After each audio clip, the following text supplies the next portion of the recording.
본문 배경 봅시다. 본문 배경 보면 예레미야 사람 이름입니다. 아시죠? 예레미야라고 하는 사람 이름이에요. 이 사람이 이 선지자인데 유다 남유다 요시야라고 하는 왕이 지배하고 있었을 때, 왕으로 있었을 때 활동했었던 선지자입니다. 그런데 이때 당시에 이 예레미야 선지자가 활동할 때에 대내외적으로, 그러니까 내외적으로 굉장히 힘든 것들이 있었어요. 첫 번째는 내적으로는 뭐라고 써 있어요? 우상 숭배를 막 하고요. 또 불의가 만연하고 정말 이 썩어가는, 정말 이 냄새가 풀풀 나는 그런 굉장히 어려운 상황이었고, 또 외적으로는 거대 제국 아수르라고 했었던 엄청난 제국이 이제 멸망해가고 신흥 제국 바벨론이라고 하는 신흥 제국이 득세하기 시작했었어요. 그래서 항상 약소국은 눈치 보느라 힘들잖아요. 항상 고래 싸움에 등 터진다고, 아니 고래 싸움에 새우 등 터진다고, 그렇죠? 이 사이에 항상 껴있는 약소국들은 굉장히 힘들고 어려운데 남유다가 딱 그랬어요. 이 처음에는 아수르의 이런 눈치 보고 이렇게 하고 있다가 또 바벨론이 제국이 막 등장하고 뭐하고 하면서 굉장히 어려워지는 상황이죠. 결국은 어떻게 됩니까? 예루살렘 성전이 파괴되어지고 침략으로 인해서 무너지게 되어지는 상황이에요. 이제 그런 상황 가운데서 하나님이 예레미야 선지자를 불러요. 그러면서 예언을 하시죠. 하나님의 말씀을 선포하시죠. 그리고 예레미야에게 일하라고 얘기하는 거예요. 무슨 일을 해라. 내 말을 대언해라. 예언하라. 그래서 예언자예요. 하나님의 말씀을 대언하는 사람을 예언자라고 했으니까 이 예언자인 예레미야가 하나님에게 이제 부름을 받는 장면이에요. 오늘 하나님과 대화하면서 예레미야야, 이제 내가 너를 통해서 할 일이 있다. 너를 통해서 하고 싶은 일이 있어. 그러니까 너 내 종이 돼야 돼. 나의 선지자가 되렴. 이 이야기를 하는데 이제 예레미야가 예 알겠습니다 땡큐 이렇게 하지 않아요. 오늘 말씀 보면, 그죠? 그런 상황 가운데서 사명을 깨닫게 되어지는 과정, 이걸 우리가 함께 볼 수 있는 겁니다. 사실은 이 말씀은 이 타이밍이 좀 이 말씀이 나온 게 저는 조금 아쉽다 생각하는데 뭐 어쩌겠어요. 우리 교재가 이렇게 나와 있는데, 그죠? 이제 이 교재는 사실은 이 본문 말씀은 연말 즈음에 사실은 이걸 봐야 돼요. 그래가지고 이제 막 인사 왔다 갔다 하고 막 이렇게 어디에 우리가 함께 헌신할 것이냐 이렇게 고민하고 기도하는 가운데 이제 목사님이 집사님 우리 올해는 이제 이러한 일을 맡아서 우리 함께 해나가면 좋겠습니다라고 할 때 여러분 뭐라 그래요? 예, 순종하겠습니다. 그러시죠? 예, 그랬으면 좋겠습니다. 예, 그렇게 함께 하겠습니다. 그랬으면 좋겠어요. 그런데 그렇지 않아요. 우리가 똑같은 말이 예레미야가 하거든요. 그럼 함께 보시죠. 자, 5절 말씀을 먼저 보겠습니다. 5절 말씀 함께 읽겠습니다. 시작. 내가 너를 모태에 짓기 전에 너를 알았고 네가 앞에서 나오기 전에 너를 여러 나라의 선지자로 세웠노라 하시기로. 자, 4절 말씀을 앞에 살짝 보면 하나님 말씀이 임하면서 얘기를 하셨다는 거야. 야, 내가 너 알았고, 그리고 또 뭐 했어요? 성별하였다. 자, 성별 동그라미 치고 옆에다가 구별이라고 똑같이 이야기 써주시면 좋을 것 같아요. 자, 첫 번째 동그라미 알았고의 동그라미, 성별의 동그라미, 그리고 그 다음 줄에 세웠노라의 동그라미. 하나님이 사람을, 특별히 예레미야 선지자를 부르면서 너에게 할 일이 있어, 너는 이런 일을 했으면 좋겠어 라고 하나님이 사명을 주시면서 하시는 말씀이 이 세 동사를 말하면서 이제 이야기하시는 거예요. 근데 참 놀라운 건 이 세 단어가 다 어디에 해당됩니까? 예레미야가 태어나기 전의 일이라고 성경은 얘기해요. 사실은 원어 성경을 보면 확실하게 느낌이 팍 오는데 여러분 아실 수도 있는데 그냥 모르셔도 그냥 이해하시면 돼요. 그 왜 영어나 이런 거 보면은 과거 시제, 현재 시제, 미래 시제 뭐 이렇게 시제를 나눠 놓거든요. 나는 밥을 먹었어요 라고 하는 건 과거 시제예요. 나는 밥을 먹고 있어요, 현재 시제예요. 밥을 먹을 거예요, 미래 시제. 그런데 내가 밥을 먹었습니다를 이제 이야기할 때 영어는 조금 그걸 더 구분을 하더라고요. 그래서 과거에 어떤 일이 아직 진행 중인 사건을 얘기하는 것과 과거의 어떤 일이 이미 끝난 사건을 다시 끄집어서 얘기하는 것을 구별을 해요. 그래서 과거 완료라고 하는 시제가 있는데 사실은 이 말은 과거 완료 시제에 해당됩니다. 그러니까 이미 과거에 예레미야가 태어나기도 전에 하나님이 이미 다 계획하신 거를 다 행하셨음을 얘기하는 아주 확실한 이야기를 하고 있는 거예요. 자, 어떤 걸 하셨어요? 알았다라고 얘기하고, 구별하고 성별했다라고 얘기하고, 세 번째 세웠다라고 얘기하죠. 이 알다라고 하는 말에 동그라미 쳤잖아요. 이 알다라고 하는 말을 히브리어 단어로 야다라고도 쓰거든요. 야다라고 쓰는데 이 야다라는 표현은 뭐냐면 우리가 김규민 내가 너 잘 알지 라고 하는 그 정도의 느낌이 아닙니다. 사실은 어쩌면 이 비유가 적절할 수 있을까 싶은데 저는 맞는 것 같아요. 부부 사이에서 쓸 수 있는 말이다 싶어요. 느낌이 와요? 굉장히 내밀하고 친밀하고 저 사람의 이 모든 것들을 내가 다 알아 라고 할 때 그 알다의 느낌이 히브리어 야다입니다. 그러니까 인격적으로 저 사람을 내가 다 아는 거예요. 근데 여러분들이 부부 사이에 그 알다라고 하는 느낌이 저의 느낌하고 좀 같아요? 맞아요? 같죠. 같겠잖아요. 같죠. 당연히. 그렇죠? 제가 이제 순간 조금 그랬는데 그렇죠? 다 같을 것 같아요. 우리가 정말 사랑해서 그리고 너무나 잘 알고 그리고 점점점 더 많이 알아가는 그 상황 속에서 그 사람이 장단을 다 알아요. 장점도 알고 단점도 알고 부족한 것도 알고 다 알아. 그럼에도 불구하고 사랑하며 살아가는 인격적 관계, 그 친밀한 이거를 야다, 알다라고 하는 표현으로 쓰고 있습니다. 그러니까 하나님이 이미 우리를 태초에 창조하시기 전에 그 사랑의 마음으로 너를 알고 창조했다라고 하는 이야기를 하고 있는 거예요. 두 번째, 구별하다. 오늘 성경에는 성별하다라고 얘기하죠.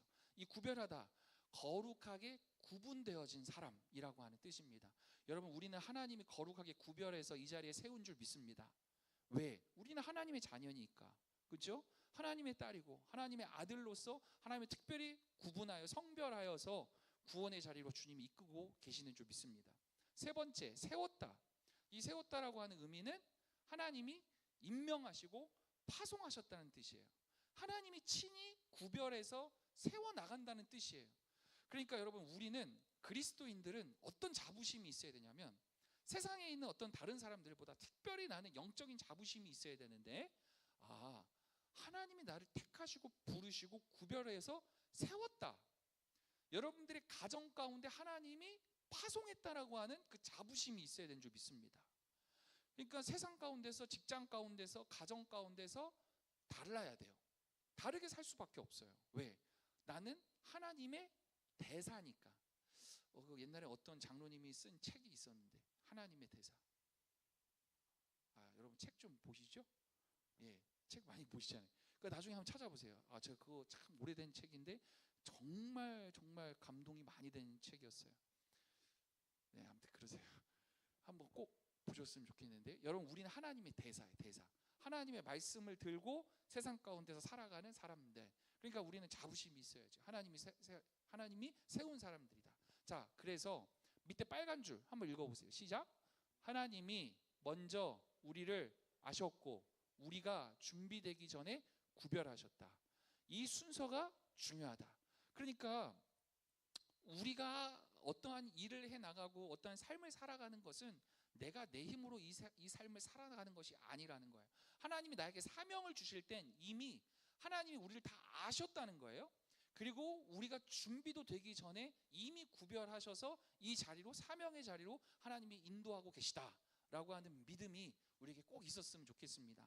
아멘. 자, 두 번째, 6절에 그래서 하나님이 결국 이 말을 하셨던 이유는 그래, 그러니까 너 나하고 일 좀 하자, 이제 그 얘기였거든요. 근데 6절에 뭐라고 얘기해요? 예레미야 6절 읽습니다. 시작. 내가 이르되 주 여호와여 보소서 나는 아이라 말할 줄을 알지 못해. 이거 누구예요, 여러분? 예? 요셉? 모세. 맞아. 모세. 저는 근데 모세가 안 떠오르는데 먼저. 아니 그렇죠. 근데 모세가 먼저 떠올랐어요? 저는 제가 먼저 떠올랐어요. 이거 보면서 제가 먼저 떠올랐다고요. 내가. 우리 성도님들은 안 그러시니까 그런 줄 모르겠는데 저는 맞아. 이거 왜 이렇게 내 거울을 하나님이 이렇게 보여주시네라는 생각이 들었다고요. 보세요. 하나님, 저 능력 안 돼요.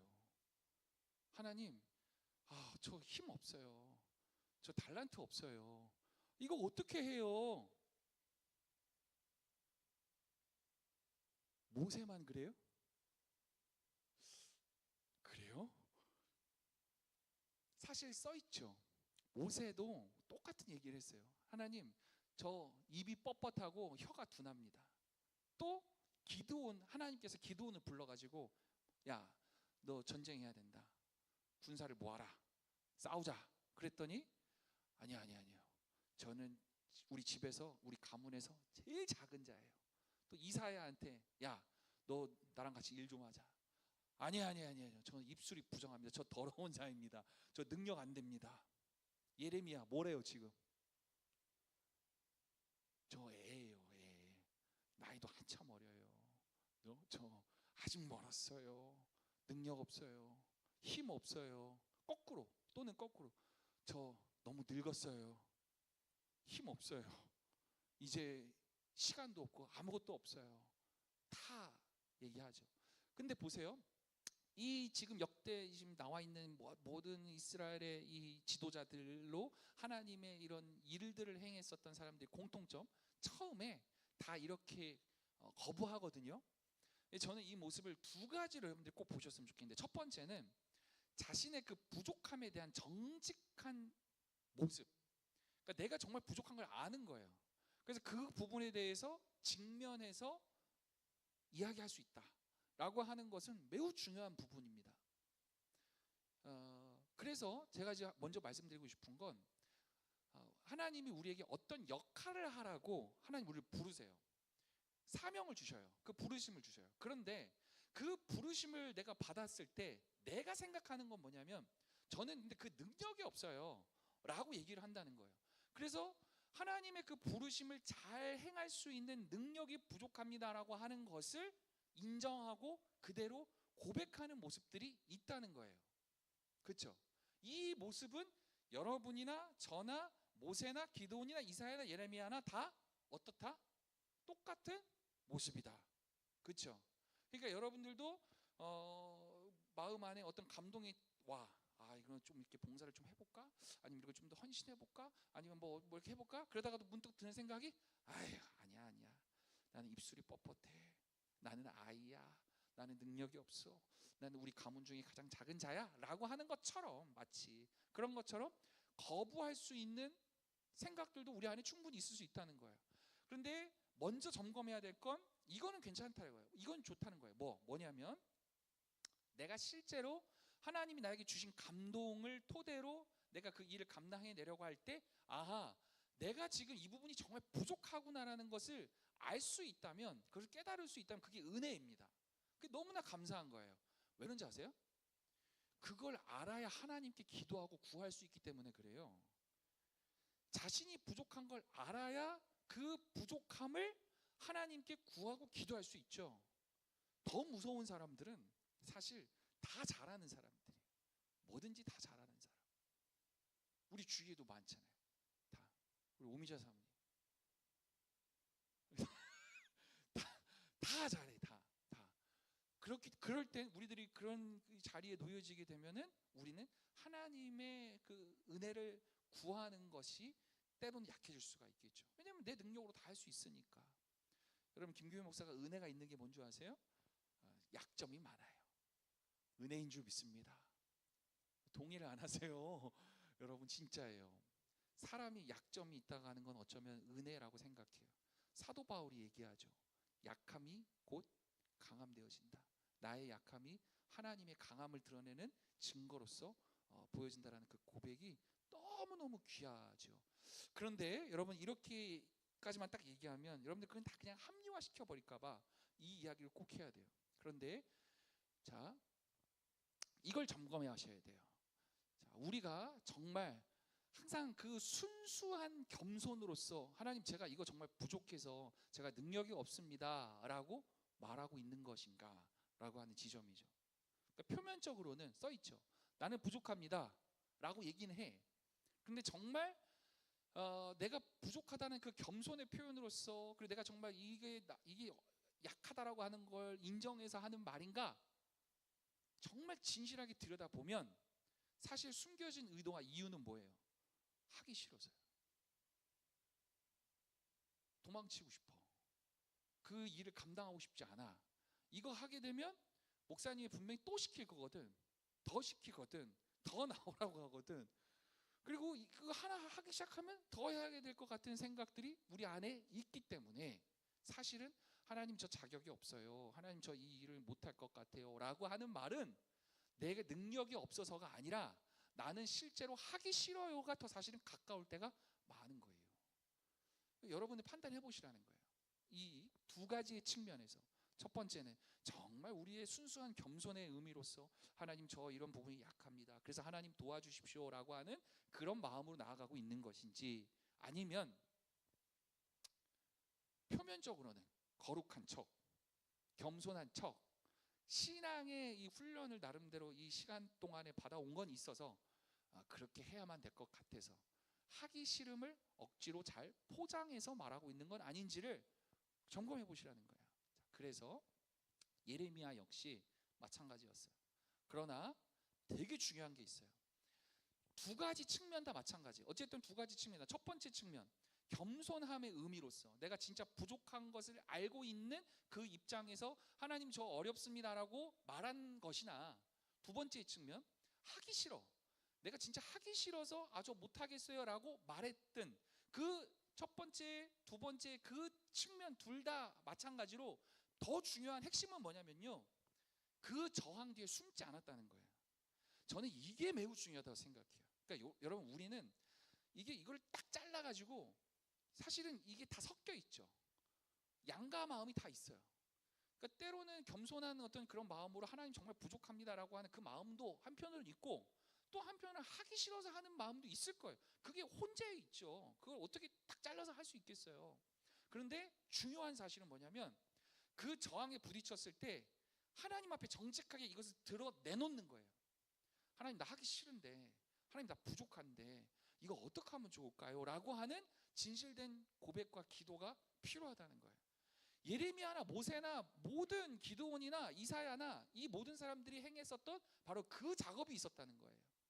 여러분, 하나님 앞에 정말 우리의 감동이 되었을 때, 성령의 조명이 있어서 말씀이 우리에게 들려졌을 때 피하지 않았으면 좋겠어요. 그냥 무시하지 않았으면 좋겠어요.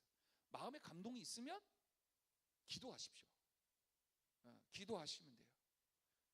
주일 저녁에 능곡교회에서 홍일란 목사님이 설교하신 내용이 뭐였습니까? 네? 뭐였어요? 죄송해요, 안 가셨어, 모르구나. 기도하라는 내용이었거든요. 참 은혜가 되고 감동이 참 많이 된 또 예배 시간이었는데, 핵심은 정말 딱 하나, 핵심은 40분 동안 계속 그러니까 기도하라는 얘기 하나만 하셨더라고. 나중에 복귀해 보니까, 그죠? 근데 그게 맞는 것 같아요. 여러분, 그 문제를 가지고 하나님 앞에 내어놓고 기도할 수 있는 것, 그 저항을 가지고 정직하게 하나님 앞에 나아가는 것, 이것이 우리에게 필요할 줄 믿습니다. 7절에서 8절까지 쭉 보면은 하나님이 이제 거기에 대해서 뭐라고 응답을 하냐면, 저 못해요, 저 아이예요, 저 애예요, 어려요, 막 이런 얘기를 하잖아요. 그랬더니 7절과 8절 하나님이 얘기하십니다. 읽을게요. 시작. 여호와께서 내게 이르시되 너는 아이라 말하지 말고 내가 너를 누구에게 보내든지 너는 가며 내가 내게 무엇을 명령하든지 너는 말할지니라. 너는 그들 때문에 두려워하지 말라. 내가 너와 함께하여 너를 구원하리라. 나 여호와의 말이니라 하시고. 아멘. 여러분 보십시오. 하나님이 이제 이 예레미야가 저 아이예요, 말도 못해요, 어버버해요, 뭐 계속 이런 능력에 대해서 얘기하잖아요. 그런데 하나님이 얘기하는 핵심은 뭐냐면, 야, 너가 능력 없는 건 알아. 사실 그 얘기하는 거예요. 나 당연히 알지. 너 능력 없는 거 알아. 근데 하나님의 관심은 뭐였냐면, 내가 널 보내는 거야. 다 알고 내가 너를 보내는 거고, 그리고 너와 함께 내가 있음으로 말미암아 너는 그 능력이 되어지는 거야라고 하는 것을 얘기하고 있다는 거예요. 그러니까 우리의 관심은 이 일을 어떠한 능력으로 내가 능력자가 되어져서 펼쳐나갈 것이냐에 대한 관심이지만, 하나님의 관심은, 야, 내가 너랑 같이 하면 돼. 내가 너와 함께 있으면 돼. 야, 내가 너와 있고 내가 너를 보냈어. 그거면 되는 거 아니니? 라고 하나님은 거기에 관심이 있는 거예요. 능력이 아니라 하나님의 임재를 얘기하고 있다는 거예요. 바라보는 관점이 완전히 달라요. 우리는 어떻게 보면 이 일을 잘 해내야 되겠다라고 하는 그런 생각이 우리에게는 있지만, 하나님의 관심은 일을 잘 되든 안 되든 그거는 하나님이 하시면 되는 거예요. 보다 중요한 건, 너 누구랑 손잡고 할 거야? 너 지금 누굴 의지하고 있어? 너 지금 누구의 말을 듣고 있어? 너는 뭐에 관심이 있어를 물어보는 거라고요. 그렇다면 능력은 차후의 문제예요. 능력이 없는 자에게 능력을 하나님은 주시는 거예요. 훈련이 부족한 자에게는 훈련을 시키시면 되는 거예요. 중요한 건 하나님이 동행하심이 우리에게 있느냐 없느냐죠. 그 지점을 하나님께서는 응답하시면서 얘기하고 있습니다. 자, 그래서 1번 읽습니다. 시작. 하나님은, 너무너무 중요한 포인트예요. 우리는 능력을 갖고 싶어 해요. 하나님, 능력 주세요. 해결할 수 있는 힘을 주세요. 라고 능력의 포인트를 맞췄어요. 2번, 그런데 시작. 내가 보내며 내가 함께 한다고 말. 근데 하나님은 야, 알았어. 내가 그 문제를 해결해 줄게. 너에게 힘과 권세와 능력을 내가 다 줄게. 라고 말하는 게 아니라 뭐라고 얘기해요? 야, 너 내가 보냈다고. 저 힘을 주세요. 제가 이거 문제 풀어야 된다니까요. 하나님 도와주세요. 야, 그냥 내가 보냈으니까 넌 가면 돼. 라는 얘기를 하는 거예요. 네 옆에는 누가 있다? 내가 있어. 그냥 믿고 가. 지금 그 얘기하고 있는 거예요. 중요한 건, 하나님의 입장에서 봤을 땐 중요한 건, 너는 파송받은 자야. 즉 순종을 필요한 자야. 너는 나와 함께하는 임재를 경험하고 살아가면 돼. 라고 하는 걸 얘기합니다. 4번 시작. 부르심에 필요한 것은 능력이 아니다. 5번, 그래서 보내시는 분의 권위와 함께 하시는 분의 임재, 이것이 하나님께서는 너무너무나 중요한 포인트였다는 거예요. 저는 이게 맞다고 생각해요. 여러분, 우리가 살아가는 사회는, 우리가 살아가는 현대 사회에서는 오롯이 사람을 능력으로 평가합니다. 그 능력이라 하는 건 수치화돼 있어요. 돈이 얼마나 있느냐, 또는 뭐 얼마나 큰 뭐 재량을 갖고 역량을 갖고 있느냐, 뭐 얼마나 큰 땅을 갖고 있느냐, 얼마나 뭐 큰 집을 갖고 있느냐, 뭐 등등등 우리 눈에 보이는 수치와 이런 계산적인 것들로 사람을 평가하고 줄 세우기를 하죠. 하나님의 관점은 달라요. 지금 너의 그런 우리에게 살아가는 세상적인 어떤 가치와 기준이 아니고, 너의 중심 가운데 누구와 함께 살아가고 있느냐예요. 그러니까 이거는 저는 신앙이라고 생각해요. 이게 신앙이라고 생각해요. 세상에서의 기준으로서 나를 판단하고 사람을 판단하는 것이 아니라, 하나님의 영, 다시 말해서 저는 그걸 성령이라고 표현할 수 있을 것 같고, 성령은 곧 사랑의 영이라고 저는 표현하고 싶어요. 그 사랑의 영으로 사람을 함께 대하며 살아갈 수 있느냐, 이것이 하나님의 관점이었어요. 그러한 관점으로 우리가 세상을 살면 구별되이 살아가는 사람이 될 수 있는 거죠. 9절 말씀 함께 읽겠습니다. 9절 시작. 여호와께서 그의 손을 내밀어 내 입에 대시며 여호와께서 내게 이르시되 보라 내가, 그러니까 하나님이 이제 응답을 하셨단 말이에요. 야야야, 그거 별로 관심 갖지 마. 너 능력 없어도 돼. 그냥 너는 내 옆에 있는 것만으로도 충분한 거야. 그 능력이면 되는 거야. 라고 말씀하시면서 그냥 그걸로 끝내는 게 아니고, 지금 뭐 하셨다는 거예요? 손을 내밀어서, 주님이 손을 내밀어서 예레미야의 입에다가 손을 대셨다는 뜻이에요. 그 말씀으로도 충분하신 분이 굳이 그렇게 친히 행동까지 그렇게 왜 하셨을까라고 하는 거죠. 이건 너무너무 중요하죠. 여러분이 오늘 이 말씀이 여러분 도전받기를 축복합니다. 예레미야가 본인이 스스로 가장 부족하다 여기는 지점이었어요. 하나님, 저 아이라서요, 저 말을 잘 못해요, 어버버합니다, 능력이 부족합니다. 하나님이 처음에는 뭐라고 했어요?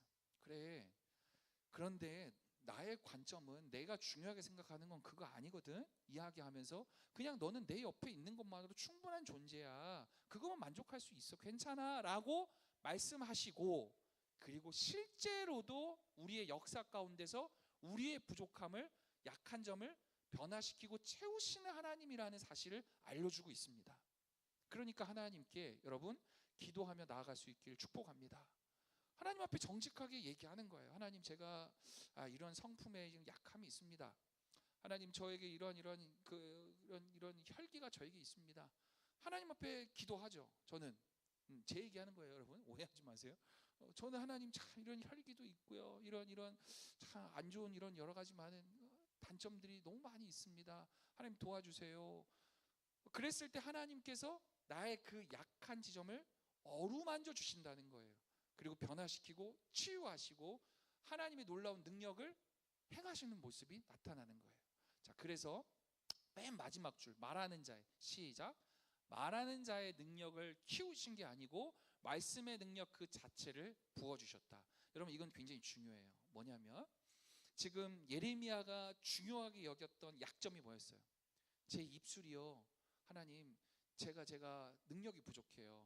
그랬을 때 예레미야가 원한 건 뭐냐면 나를 변화시키고 나를 완전히 능력을 주셔서 내가 새롭게 되어지길 바랬다는 거예요.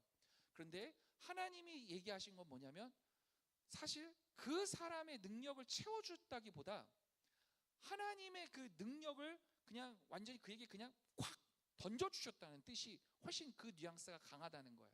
여러분, 이건 굉장히 큰 의미가 있는 게 이게 정말 맞아요. 전 맞다고 생각해요. 항상 말씀드리지만 사람은 변하면 어떻게 돼요? 살아요, 죽어요. 근데 우리는 맨날 변해야 되잖아, 그죠? 근데 이게 성경적이 맞아요. 맞죠?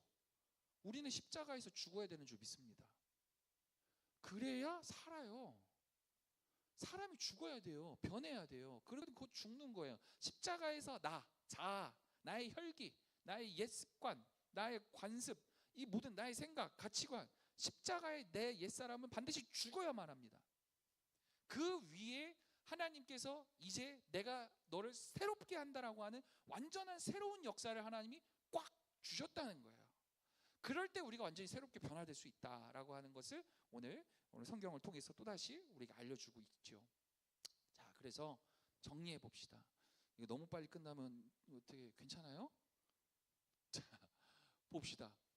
그렇구나. 자, 하나님과 예레미야 사이의 짧은 대화예요, 오늘 이 말씀은. 자, 소명의 전체 구조를 담고 있어요. 그러니까 하나님이 부르시고, 근데 그 부르심 가운데서 못해, 나 어려워, 힘들어요, 뭐 이런 얘기를 했는데 하나님이 거기서 그 말 듣고, 야, 이거 봐라, 그러면서 세 단어로 얘기했다는 거예요. 세 단어, 그렇죠? 세 단어, 동사가 있었어요. 처음에 뭐였어요? 알다. 두 번째, 그렇죠, 구별하다, 성별하다. 세 번째, 세웠다. 자, 그럼 복습. 알다라고 하는 느낌은 어떤 느낌이었어요? 그냥 우리 친구끼리 대충 그냥 이렇게 저기 이번에 시장 누구 됐어요? 고향 시장? 몰라요. 아무튼 내가 그 사람 우리 권사님은 알아. 나는 몰라. 권사님 그 사람 알아요, 몰라요? 이름 알잖아요, 이름. 이 알다라는 느낌이에요, 아니에요? 그 느낌이 아니에요. 제가 비유적으로 설명했었던 이 히브리어 야다라고 하는 이 알다라고 하는 느낌은 어떤 거예요? 굉장히 친밀하다. 그래서 제가 어떤 비유를 들었어요? 부부 사이. 맞아요? 그래야 될 줄 믿습니다. 정말 친밀한 그런 관계 속에서의 정말 신뢰가 있고 모든 것을 다 아는 그런 인격적 관계, 친밀함의 관계. 그 하나님이 그 알을 통해서 너를 어떻게 했어요? 두 번째, 구별했다. 여러분, 그러니까 우리가 이 세상 살아가면서 이 자존심을 가지고 그리스도인의 자신감을 가지고 살아갈 수 있는 거예요. 구별할 수 있도록. 그리고 특별히 또 세 번째, 세웠다라고 하는 건 뭐 했다는 거예요? 여러분들의 삶의 자리로 하나님이 세워서 뭐 했다? 파송했다는 뜻이에요. 여러분, 우리는 그냥 세상 살면 안 돼요. 여러분들 가정을 변화시켜야 할 파송받은 사람인 줄 믿습니다. 여러분들 구역을 변화시켜야 될 파송받은 사람인 줄 믿습니다. 어떤 주일날 그 설교할 때 써먹으려고 했는데, 여러분 주일날 이 똑같은 얘기하면 여러분 그냥 모른 척하고 들으시면 돼요. 어떤 성도님이 저한테 이런 얘기를 하시는 거예요. 목사님, 드릴 말씀이 있어요. 예, 어떤 분이 저에게 교회를 같이 가자고 한다. 근데 제가 처음에는 마음 가운데는 좀 부담이 많이 됐다. 그래서 어떤 점이 부담이 좀 됐어요? 그랬더니 부담이 되죠, 당연히. 어떤 점이 부담이 되겠어요? 이분이 만약에 나를 통해서 교회를 인도했어, 전도했어. 그러면 이분하고의 삶을 어떻게 해야 돼요? 그냥 대충 막 살아도 돼요? 덕이 돼야죠. 맞죠? 덕이 돼야 되고 굉장히 힘든 거예요. 어려운 거예요. 희생해야 돼요. 그렇죠? 시간 써야 되고 물질 쓰고 잘 또 정착하고 이렇게 할 때까지 해 나가야 되는 게 불을 보듯 뻔한 거예요. 그러니까 마음 가운데 어떻게 해야 되나 라고 하는 부담이 있었다는 거예요. 거기서 끝났으면 그런가 보다 라고 했는데, 거기에 더 나아가서 이분이 하시는 말씀이, 근데 그 하나님이 주시는 마음인 것 같아서요, 그 음성인 것 같아서요, 제가 다음번에 혹시 그분이 저한테 다시 한번 이야기를 한다면 제가 함께 인도하려고요 라고 이야기를 하시더라고요. 근데 제가 거기서 말을 하나 못한 게 있어요.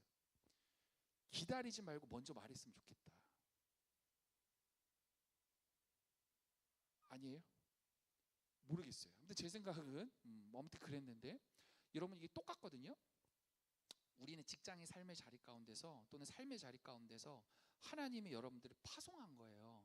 그래서 여러분들의 삶을 통해서, 희년의 삶을 누리는 그 증거된 삶을 통해서 사람들은 자유함을 느낄 수 있어요. 볼 수 있는 거예요. 그래서 여러분들이 가정이 됐든 그 어느 곳이 됐든 파송받은 자로서의 역할을 잘 감당할 수 있길 원합니다. 자, 그랬는데 예레미야가 뭐라고 했대요? 나 능력 없어요, 나 못해요 라고 처음에는.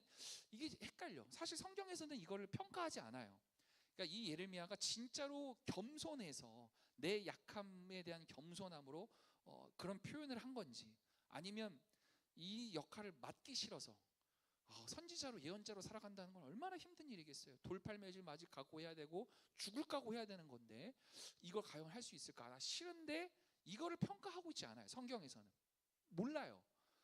근데 그건 하나님만은 아시겠죠. 똑같아요. 여러분들의 삶의 자리에서 여러분들의 마음 가운데서 들려지는 음성이 있을 때 여러분들이 둘 중에 하나에 51%는 가 있을 거 아니에요.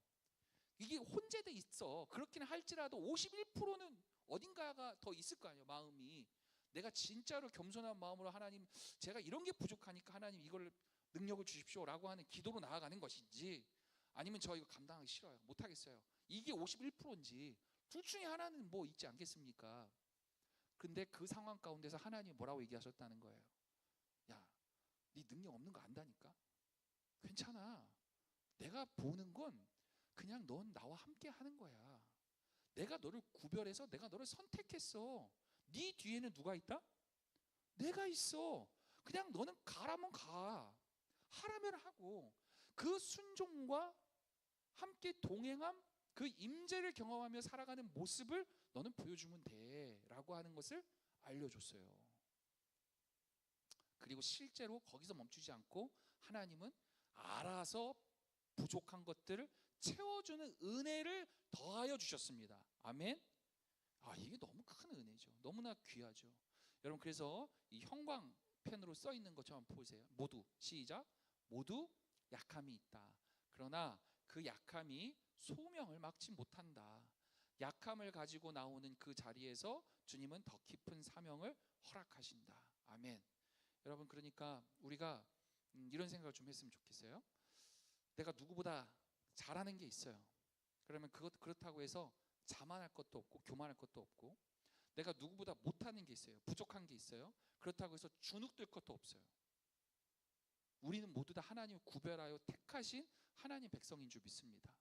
그러니까 우리는 내가 부족한 건 나름 갖고 정직하게 하나님 앞에 나아가서 기도하면서 하나님의 임재를 느끼며 살아가는 삶의 모습. 잘하는 게 있어. 그럼 그 잘하는 것 가지고 하나님의 영광 올리며 살아가는 삶의 모습. 그 위에 하나님의 영광이 드러난다면 그것이 바로 희년을 누리며 살아가는 삶의 모습이다 라고 저는 생각합니다. 자, 그래서 나중에 구역원들이나 여러분들이 이런 것 좀 한번 나눠보면 어떨까 싶어요. 지금 나는 아이라는 그 말 뒤에 실제로 무엇이 있는지 솔직하게 들여다보겠습니다. 겸손인가요? 두려움인가요? 아니면 솔직히 하기 싫다는 것인가요? 그 솔직한 감정을 예레미야처럼 하나님 앞에 가져갈 수 있다면 어떨까요? 자, 이게 마지막 질문이 굉장히 중요한 게 뭐냐면, 우리는 이 마음이 다 있다니까요. 양가 감정이 다 있어요. 솔직히 두렵기도 하고 피하기도 싶고 안 하고 싶기도 하고 귀찮기도 하고 뭐 이런 다 마음이 있다니까요. 근데 이걸 핑계 삼아서 도망치지 말라는 겁니다. 그 마음 가지고 하나님 앞에 나아가서 정직하게 기도하며 전진하는 모습이 하나님이 일하실 수 있는 방법이라고 오늘 알려주고 있는 거예요. 두 번째, 우리 공동체 안에서 나는 아이라는 느낌으로 물러서 있는 사람이 있다면 우리가 그분에게 어떻게 하나님의 부르심을 전달할 수 있을까요? 하나님이 예레미야에게 손을 내미셨던 것처럼 우리 공동체가 누군가의 약한 자리를 향해 손을 내밀 수 있다면 어떤 모습일까요? 라고 하는 것들도 한번 고민해 보셨으면 좋겠다 싶어요. 각기 모르겠어요. 구역장님께서 요즘에 어떻게 이제 진행하시는지 우리 함께 이제 구역장 모임 때 한번 점검해 볼 수 있겠습니다만, 우리 구역장님께서는 이 나눔들이나 좀 우리 함께 이제 수요 예배 시간에 공부하는 것들은 좀 메모 좀 해주시고, 그래서 우리 교재 가운데 첨삭을 하셔도 좋고, 아니면 이제 기억하셨다가 거기에 좀 섞어서 이렇게 해주셔도 좋겠다 싶습니다. 나머지 분들은 공부한 것들 토대로 또 이렇게 잘 말씀 가운데 나아갈 수 있었으면 좋겠습니다. 여기까지 할 건데 어때요? 조금 더 할까요? 아니에요. 그래요. 정직한 우리들의 모습. 자, 오케이, 끝.